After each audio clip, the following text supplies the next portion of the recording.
Is your Amazon Fire TV Cube not connecting to Wi-Fi? Whether it can't find your network, keeps disconnecting, or shows an unable to connect error, I'll show you the fixes that usually get it connected again. First, restart your Fire TV Cube. Go to Settings, then My Fire TV, and select Restart. You can also do a cold reboot by unplugging the Fire TV Cube from power for about 60 seconds, then plugging it back in. If the problem continues, go to Settings, then Network. Highlight your Wi-Fi network. Press the menu button with the 3 lines on your remote and select Forget Network.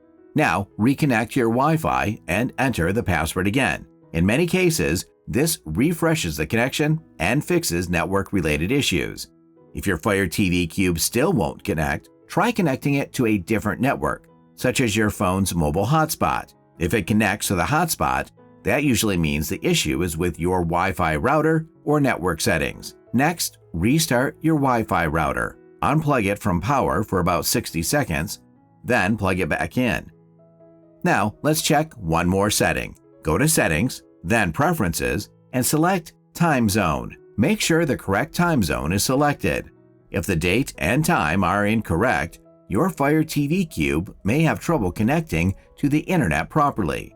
If the Wi-Fi signal is weak, try moving the router closer to your Fire TV Cube, reducing interference from other devices, or switching between the 2.4 GHz and 5 GHz Wi-Fi bands.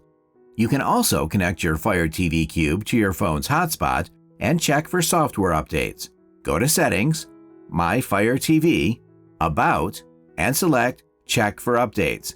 If an update is available, install it, and let the device restart.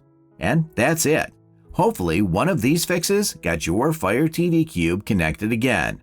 Let us know in the comments which solution worked for you. Thanks for staying tuned with Fix369 till the end.